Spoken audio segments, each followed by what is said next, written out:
George from Diamond Yard Sports Cards. I'm here with another video. This is going to be a longer video, and I'm going to be talking about a lot of different topics. But first I want to say I've had kind of an influx of subscribers, so welcome aboard. First of all, I'm really privileged you guys subscribe to my channel, and I really do appreciate it. So I'm trying to put out as much content as I can. Been very busy, but I do appreciate every one of my subscribers. I'm just trying to build this thing, one subscriber at a time. Lots of guys who like vintage baseball cards, modern stuff too, guys who like to grade cards, people who enjoy baseball. I do some basketball too that I'm going to showcase a little bit later on, not tonight. But anyway, so thanks for being a subscriber, and I really do appreciate it. So I'm going to talk about a multitude of things. First, Long Beach show. I'm going to talk about the different guys I met out there, some of the pickups, and that experience. The second thing I'm going to talk about is we have some people I'll talk about this right now. Some people in the community, and I'm going to talk about reholdering, PSA reholdering. So if you're into PSA stuff, stay tuned. I'm going to talk about PSA reviews, or some people call regrades, and how that goes. And I'm going to talk about, and I'm going to show you some crossovers. I did a 3-card crossover submission and just got it back, so I have the results of that. So without further ado, let's just talk about the first thing. Rick, Vintage Oddball Cards, is talking about talking about reviewing cards with PSA. So I've done about 40 or so reviews, and you get about my bump rate is probably about 10%. So I mean, it's not very high, and it's hard to get a card bumped from an 8.5 to a 9 or whatever you're trying to do. So if you're going to do a review with PSA, just submit your best stuff. And sometimes when they review it, they will reholder it, and I'll explain that in a little while here. I've had different times, including an order recently where they reholdered a couple cards. Now maybe they take the card out, they look at it, they think it might bump, and then they don't bump it, and they just reholder it, maybe in a new slab or something like that. So if you're gonna if you're gonna get cards reviewed, put in the line if you want it, if you don't want it reholdered. If you don't want it reholdered while it's being reviewed, and you like it in an old grade case or something like that, then make sure that you let them know that. Otherwise, they're going to do what they're going to do, which sometimes means they're going to reholder it, which for some people is fine, and for other people, they don't like that. They want to keep that older flip. The second thing, and I'll go through those reholder or regrade cards soon here.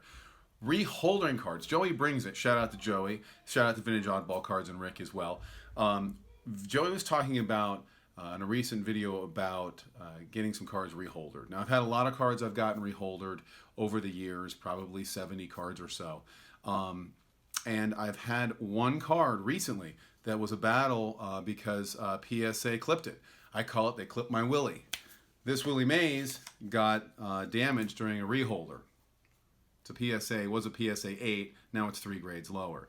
And they ended up refunding me the money. I mean, I had picked this thing up a while ago, so they refunded me what I paid for it, plus it's appreciated in value.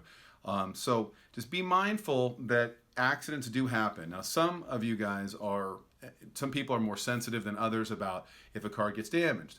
If it's a rarer card, then there's only a few of them out there, or it's just really hard to get a hold of. Think twice about getting the card reholdered, because it could conceivably get damaged.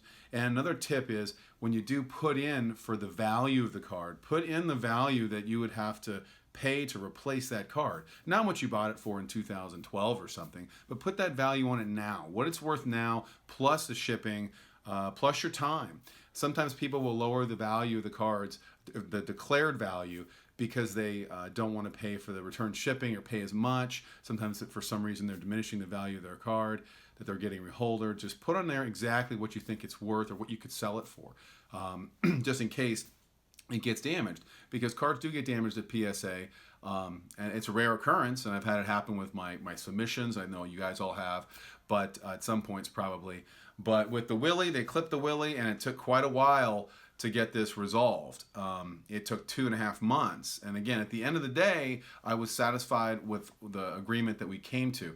At the same time, you don't want to risk it. What's a better thing to do, and shout out to Mike O, he put a video together about 1.5 years ago, I would say, about this Meguiar's Scratch 2.0 that you can buy this Meguiar's at like Walmart, AutoZone. It's $8, and this stuff will clean up your PSA slabs. I had a Hank Aaron and a PSA 4 55 tops, and it was a super nice old grade 4, and the whole corner of the case looked all scuffed up, not necessarily scratched, but just scuffed up, and I put it on there and it got it off.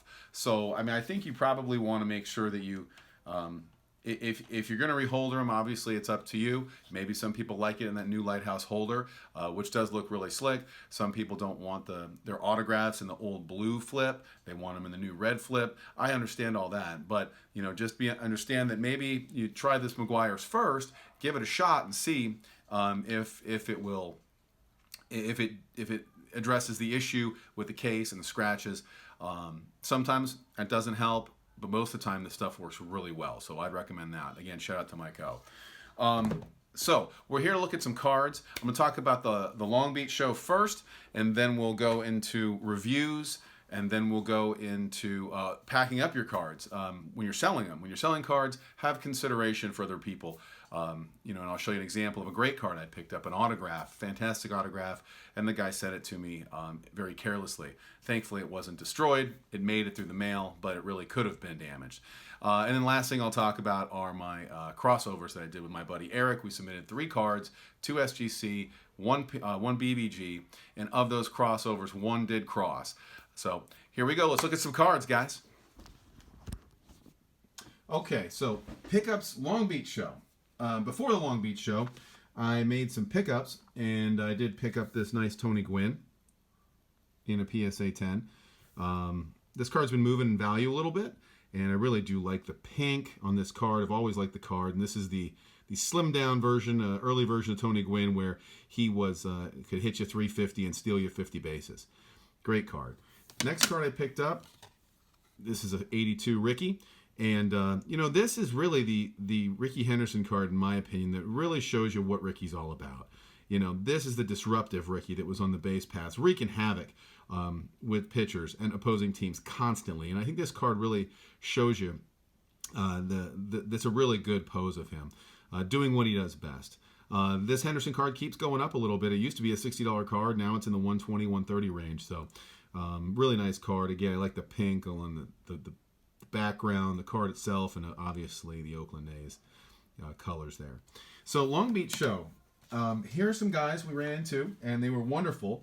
First of all, I want to give a shout out to Hitman 3000, John. He had some, you know, he collects all kinds of great autographs related to the 3000 Hit Club. I know he collects a ton of Mike Trout stuff, so check out his channel. He's got some awesome autographs, awesome, you know, bats, and all kinds of, you know, autographed items. And he does a lot of old sets too. So if you're into vintage, Hitman 3000, check him out. Next one, G's Mikey. Shared some good times with G's Mikey. He was showing some stuff off and photos at the show with us that he hasn't even revealed yet. He's got a great video with the 51 Bowman mantle alongside of his 52 Topps mantle. Crushed a couple beers with Mikey also. Just had a great time. And I really enjoyed Mikey hanging out with you, as well as all these guys. Next one, LA Collection, Larry, LA Collection has a booth at the Long Beach show, which is primarily vintage, and the Long Beach show was just a great time.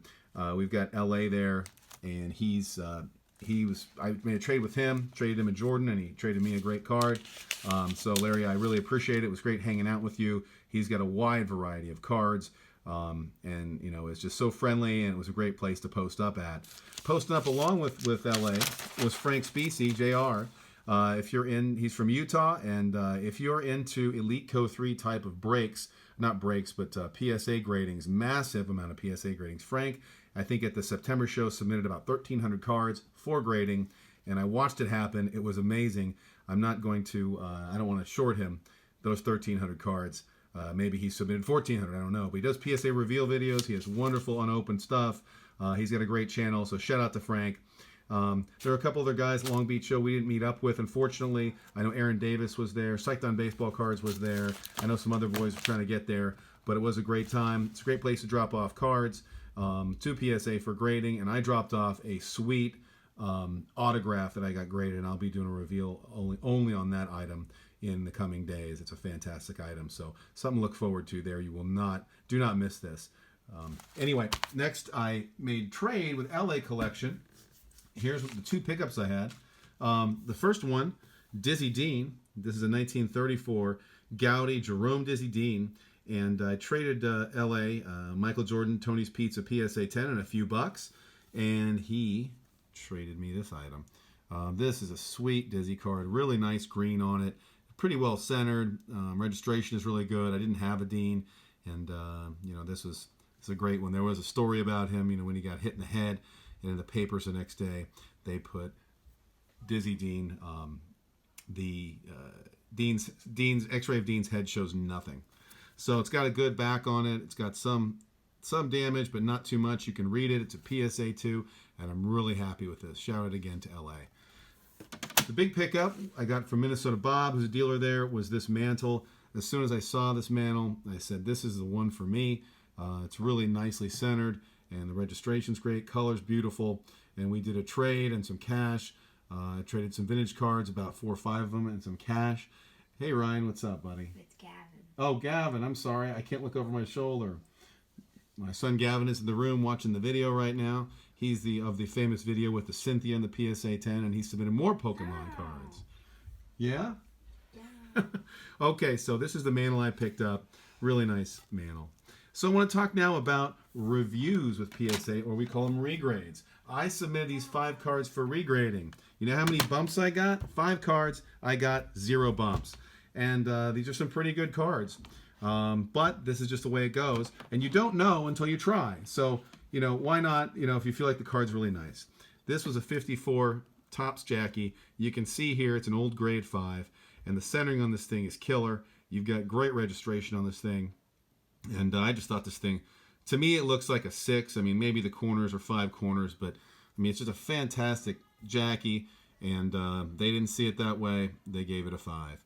This was a newer card, new grade lighthouse holder, but it just looked so nice.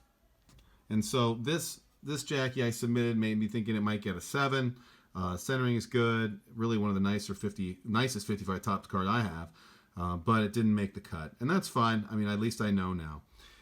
These are 3 Roberto Clementes in 1972. One of my favorite Clemente cards. And they are all PSA 9s. I submitted 3, and I have 3 of these. Now, I didn't just pick these up yesterday. I've picked these up over the last 15 years. So I wasn't paying what prices of today are. But these all got 9s. Now, here's something I talked about earlier. I mean, first of all, they recased them. They were not, and you can see by the cert numbers, they're old cert numbers. They recased these, reholdered them. Now, I should have put on there I didn't want them to reholder them, but they're in the Lighthouse slab, and that's beautiful. But at the same time, to reholder it, maybe they took it out because they really wanted to look at it. I don't know. I'm probably going to have to talk to them about it. But these Clementes, if it gets a 10, these cards go up way in value. I mean, you're talking thousands of dollars. 3,000. I think PSA would have upcharged me if they found a 10. They would have upcharged me for the grading, which I would be happily pay. But wonderful cards of the great one, a triad. So that was disappointing that none of these 5 got upgraded. But again, 1 out of 10. I'm sorry. 1 out of 10 has been my experience with these. Selling cards on eBay. Selling cards on eBay. I know a lot of you guys do it, and it's wonderful. When you sell a card, though, don't send it in one of these without protection. It's like a public service announcement, right, in the 80s for condoms. But I received this awesome card, and this is how it was packaged. There you go. That's how it came. Not even a sleeve, not even one of these sleeves around it. This is a beautiful card, and some of you may know, just by looking at the back, Satch's Rules for a Good Life. This, shout out to Baseball Collector, he did a video about this card, or this autograph. It's a business card of Satchel Paige in his elder years when he was working for the Springfield Redbirds. But this one is graded.